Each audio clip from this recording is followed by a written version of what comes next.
Imagine for a moment that you are standing at the edge of everything you know. The air is thick with the scent of Mediterranean salt, and the horizon is a jagged line of gold and blue. You have a secret.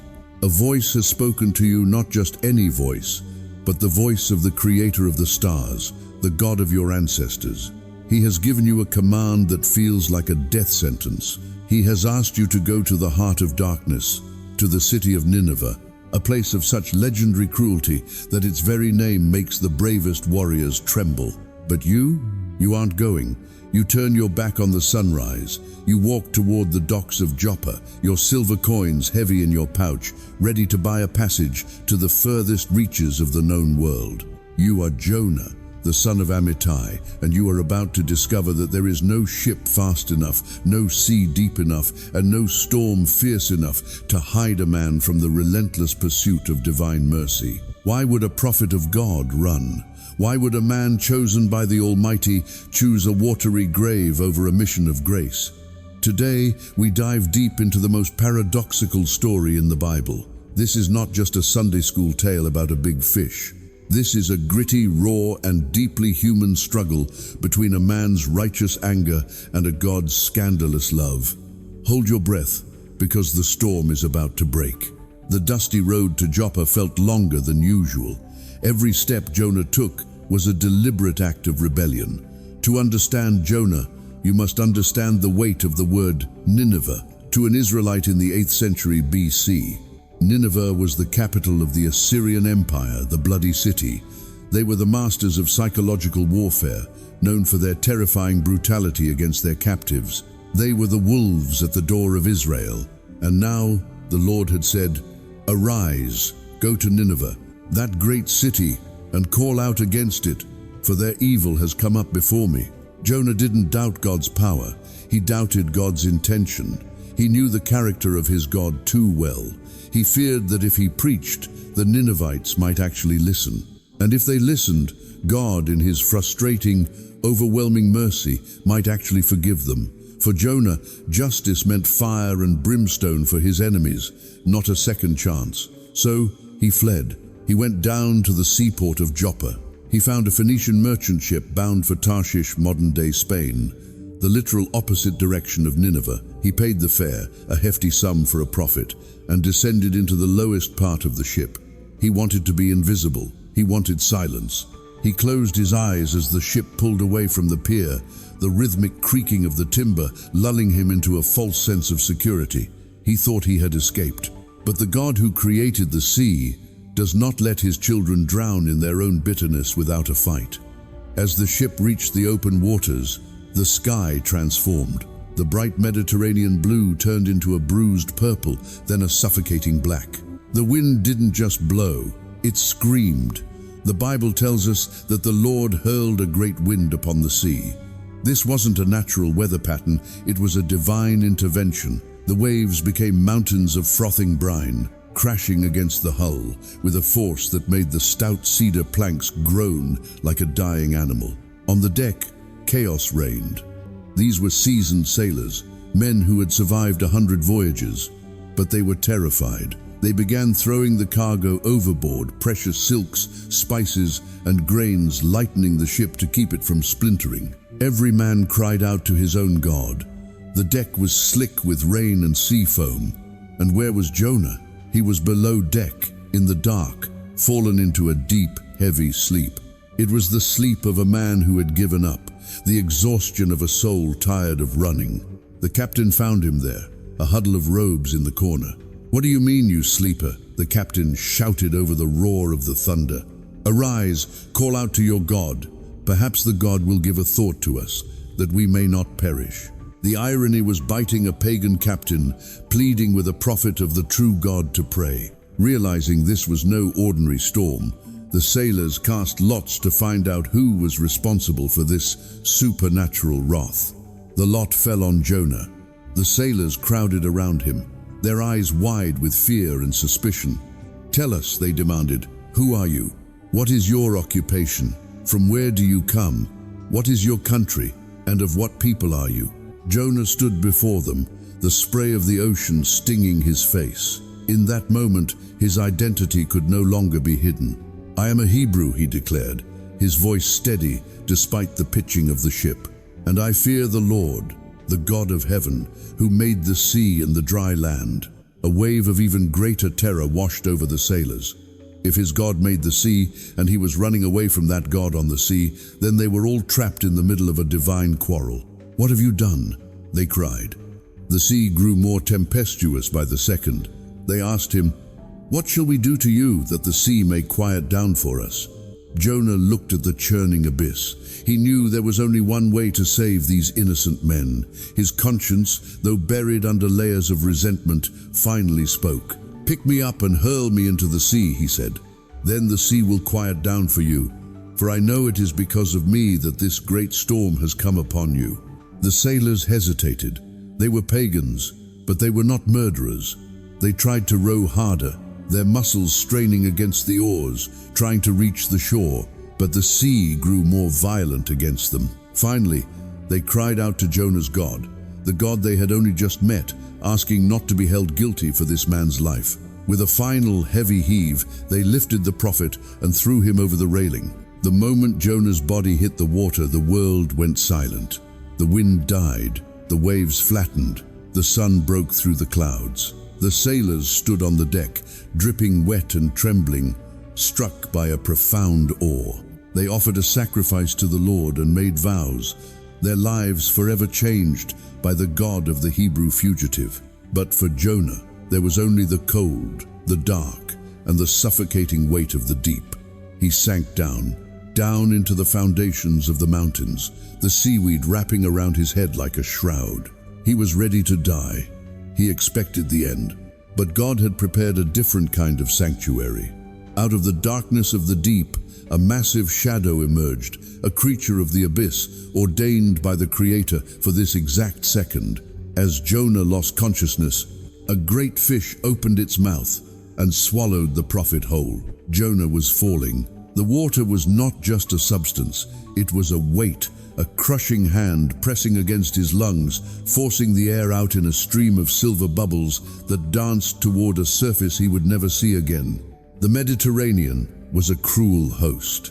As he descended, the light of the sun, the light of the world he knew, began to fade from a brilliant gold to a murky teal, and finally to a suffocating, absolute black. This was the end. He had run from the presence of the Lord, and now he was entering the one place he thought God could not reach, the grave. The Bible tells us that Jonah was swallowed by a great fish. For centuries, skeptics have debated the biology of this creature, but for Jonah, the how mattered far less than the where. He was inside. The environment was a nightmare of biological reality. It was a place of humid heat, the walls of the creature's stomach pulsing with a rhythmic alien life. The air, if you could call it that, was thick with the scent of brine, half-digested sea life, and the acidic tang of gastric juices. It was a tomb that breathed. For a long time, there was only silence, broken by the muffled, thundering heartbeat of the Leviathan. Jonah lay there, tangled in seaweed that had been swallowed along with him, his skin stinging from the salt and the digestive fluids of the beast. In the absolute darkness, time ceased to exist. Was it an hour, a day, a lifetime? This was the abyss, the Sheol of Hebrew tradition, the place of the dead. He was a living man in a dead space. It was here, in the lowest point a human being could possibly reach, that Jonah stopped running. He couldn't run anymore. There were no more ships to board, no more corners to hide in. He was stripped of his pride, his prophet's mantle, and his stubbornness. And in that void, he did the only thing a soul can do when it reaches the end of itself. He prayed. I called out to the Lord out of my distress, and he answered me, Jonah whispered, his voice echoing in the hollow chamber of the fish. Out of the belly of Sheol I cried, and you heard my voice. His prayer was not a polite petition, it was a roar of recognition. He acknowledged that it was not the sailors who had thrown him into the deep, but God himself. You cast me into the deep, into the heart of the seas, and the flood surrounded me. All your waves and your billows passed over me. Jonah realized that his escape to Tarshish was actually a journey into the hands of the living God. He had tried to get away from God's face, and God had answered by bringing him into the very center of his sovereignty. As a Christian listener, you cannot hear this part of the story without a chill of recognition. This is the sign of Jonah. Hundreds of years after this event, Jesus Christ would stand before a crowd of skeptics and tell them that no sign would be given to their generation except the sign of the prophet Jonah. For just as Jonah was 3 days and 3 nights in the belly of the great fish, so will the Son of Man be 3 days and 3 nights in the heart of the earth. In the darkness of the fish, Jonah became a living prophecy. He was experiencing a mini-resurrection. He was dead to the world, buried in a watery grave, yet held in a miraculous preservation. The fish wasn't an instrument of execution. It was an instrument of rescue. God had prepared the fish to keep Jonah from the silence of the sea floor. The very thing that seemed like his destruction was actually his sanctuary. Jonah's prayer shifted from desperation to a profound sacrificial vow. But I, with the voice of thanksgiving, will sacrifice to you. What I have vowed, I will pay. Salvation belongs to the Lord. This is the turning point of the entire book. Jonah finally admitted the one truth he had been trying to deny. Salvation does not belong to the Israelites alone. It doesn't belong to the righteous or the deserving. It belongs to the Lord. And if it belongs to the Lord, then the Lord has the right to give it to whomever he chooses, even to the monsters in Nineveh. The moment Jonah surrendered his will, the fish responded. Perhaps it was a divine command, a nudge in the creature's primal mind. The great beast turned, its massive tail flailing against the deep currents, and began to swim toward the light. It moved through the coastal shallows, the water becoming warmer, the pressure lightening. With a violent, convulsive heave, the fish breached the surface and vomited Jonah onto the dry land. Jonah lay on the sand, gasping for air that didn't taste like salt and decay. He was bleached white by the fish's enzymes, his clothes tattered, his body trembling. But he was alive. He was a man who had been to the underworld and back. He was a man who had died to his old self and been reborn on a shoreline he didn't recognize. The sun felt different, the wind felt different, and then the silence was broken again by that familiar, relentless voice. Orise, go to Nineveh. The second call was identical to the first. God didn't give him a new mission because he had failed the first one. God didn't offer him a lighter task. The mercy God showed Jonah in the fish was not just for Jonah's comfort, it was to equip him for the very thing he hated. He had been saved from the belly of the beast so that he could go and save a city of beasts. This time, Jonah stood up. He didn't look for a ship, he didn't look for a hiding place. He shook the sand from his hair, turned his face toward the rising sun, and began the long, grueling walk toward the heart of the Assyrian Empire. He was a walking dead man, carrying a message of life. Nineveh was not just a city, it was a sprawling, pulsing organism of power and blood. To the ancient world, it was the great city, a metropolis so vast that it took 3 days just to walk across it. Its walls were legends in themselves, massive ramparts of sun-baked brick and limestone, wide enough for chariots to race atop them, punctuated by towers that seemed to pierce the very floor of heaven. Behind those walls lay a labyrinth of lush gardens, opulent palaces adorned with blue lapis lazuli, and temples dedicated to Ishtar and Ashur. But beneath the splendor was a foundation of terror. This was the seat of the Assyrian war machine, a people who boasted in their inscriptions about skinning their enemies alive and piling skulls like mountains. This was the dragon's den, and into this den walked Jonah. Imagine the sight he must have been. This was not a polished orator in fine linen. This was a man whose skin was likely bleached, a ghostly, sickly white from the digestive acids of the great fish. His hair was matted with salt, his eyes bloodshot from the trauma of the deep, and his voice probably raspy from 3 days of screaming in a biological tomb. He looked like a man who had crawled out of the underworld because he had. As Jonah passed through the colossal Ishtar gate, he didn't stop to admire the winged bull statues or the vibrant mosaics. He didn't seek an audience with the elite or try to find a comfortable inn. He simply began to walk, and as he walked, he spoke. He didn't offer a nuanced theological debate. He didn't offer a path to salvation. He delivered a 5-word death sentence in Hebrew. Yet 40 days, and Nineveh shall be overthrown. 40 days. In the biblical tradition, 40 is the number of testing, of preparation, and of judgment. It was the length of the great flood and the duration of Israel's wandering in the desert. Jonah's message was a ticking clock. It was a countdown to total annihilation. He marched through the crowded marketplaces where merchants haggled over slaves and spices. He walked past the barracks where soldiers sharpened their bronze swords. He shouted his warning in the shadows of the great temples. Yet 40 days, and Nineveh shall be overthrown. Jonah's tone was likely devoid of pity. In his heart, he was probably counting down the minutes until he could watch the fire fall. He wanted the destruction. He wanted justice for his people.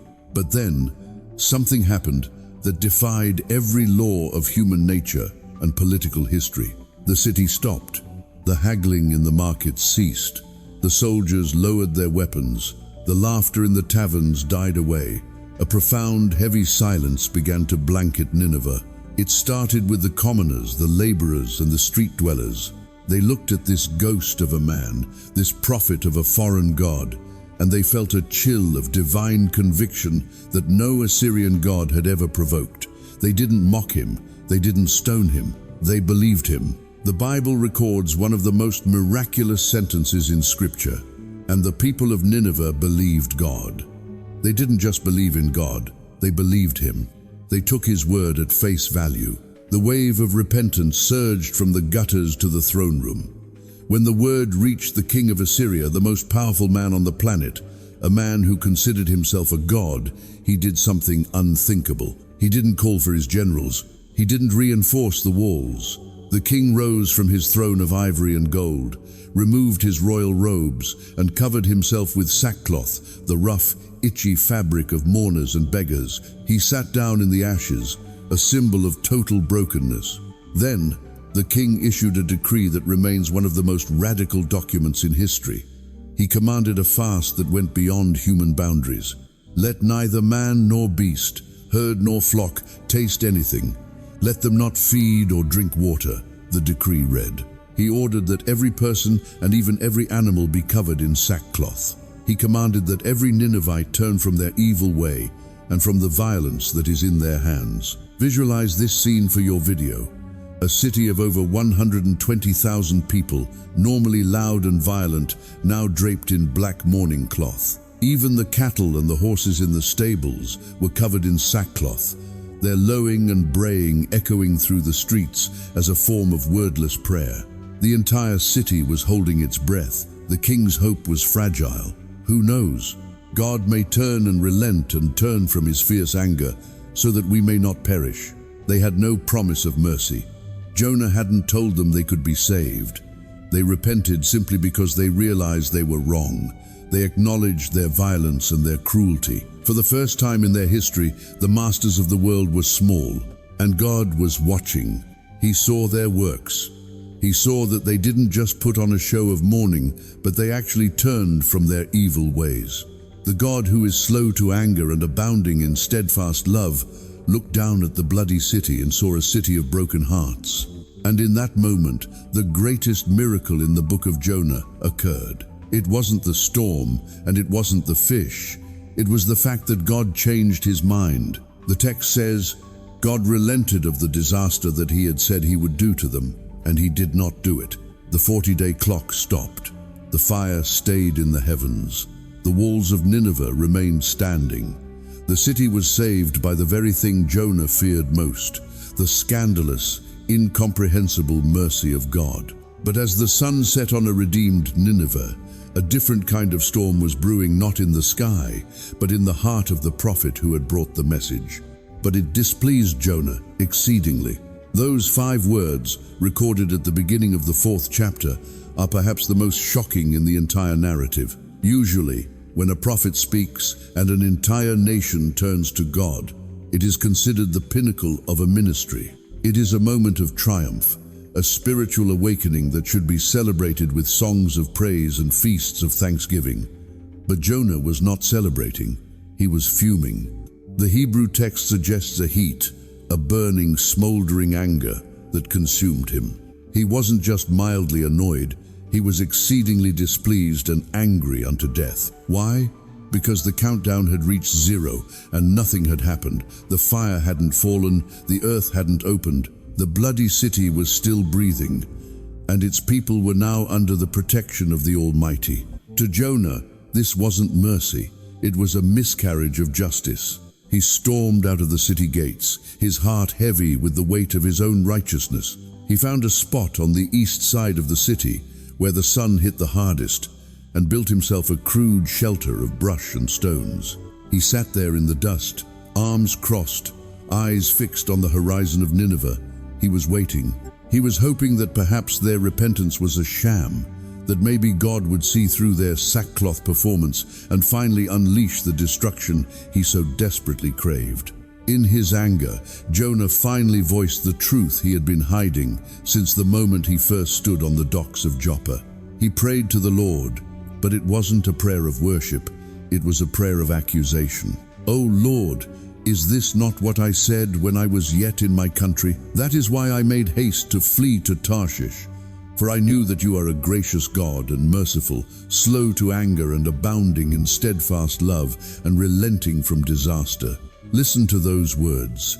Jonah was using God's own attributes against him. He was quoting the very revelation God gave to Moses on Mount Sinai, but he was using it as a complaint. In Jonah's mind, God's grace was a flaw, God's mercy was a weakness.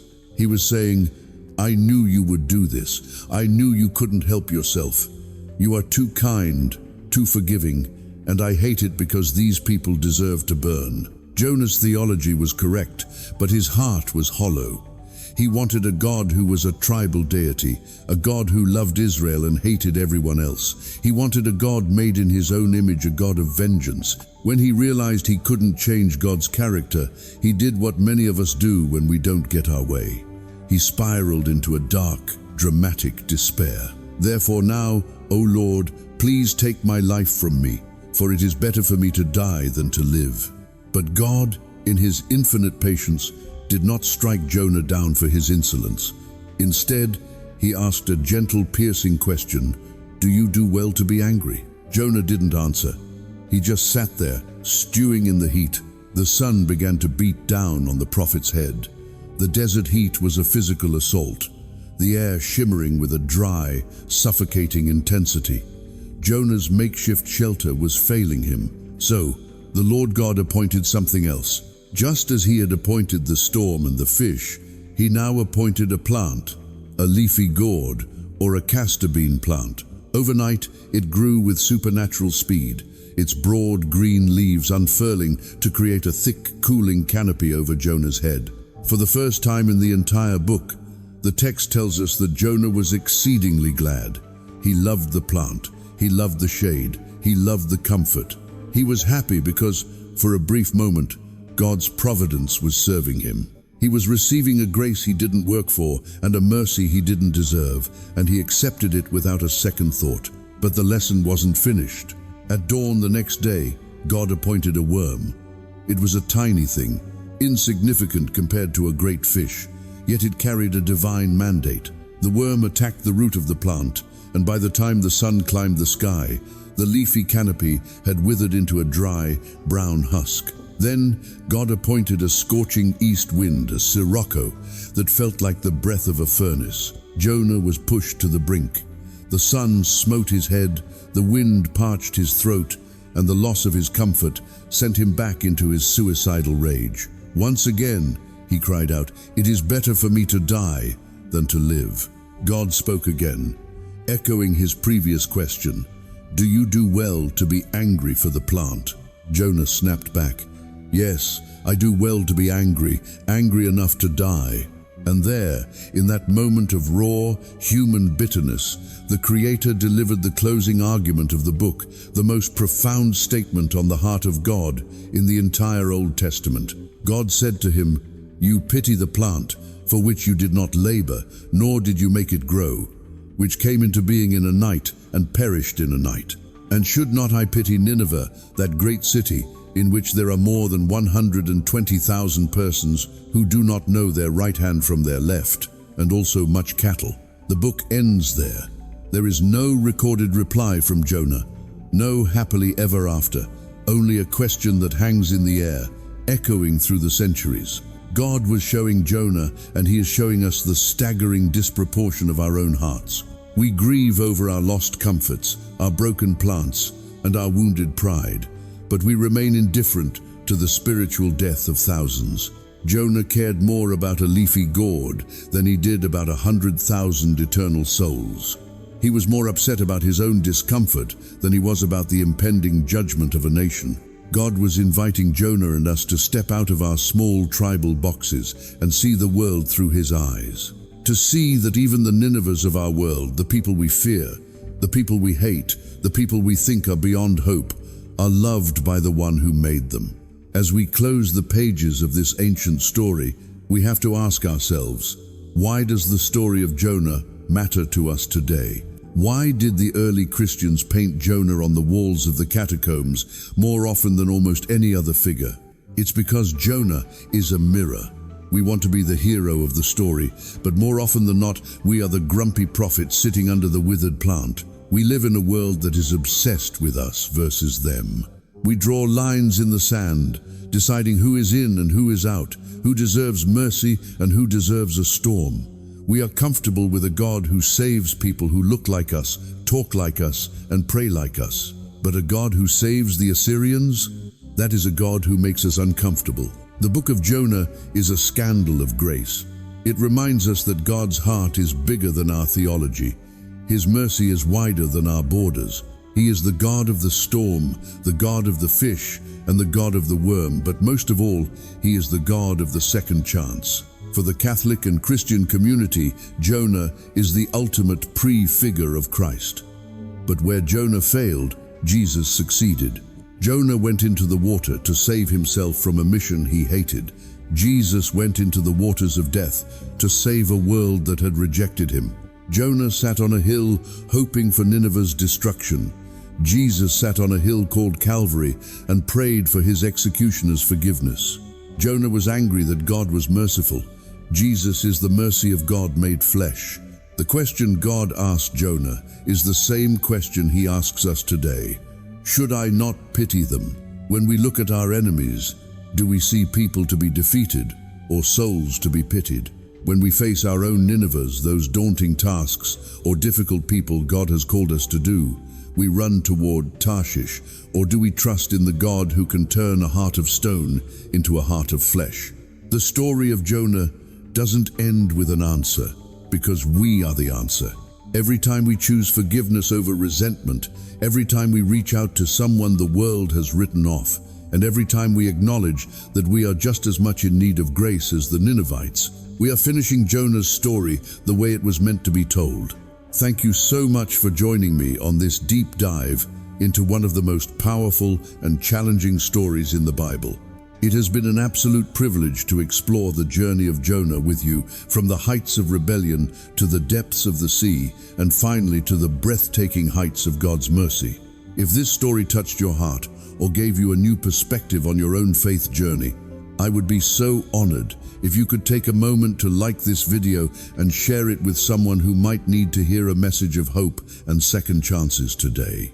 Don't forget to subscribe to the channel and hit that notification bell so you never miss our upcoming scripture stories, where we bring the timeless truths of the Bible to life in a way that resonates with our modern lives. I'd love to hear your thoughts in the comments below. Which part of Jonah's journey do you relate to the most? Is it the running, the prayer in the dark, or the struggle to forgive? Let's start a conversation and build a community rooted in the Word. Until next time, remember, no matter how far you've run or how deep the water seems, you are never beyond the reach of the God who pursues you with a love that will not let you go. God bless you, and stay tuned for our next story.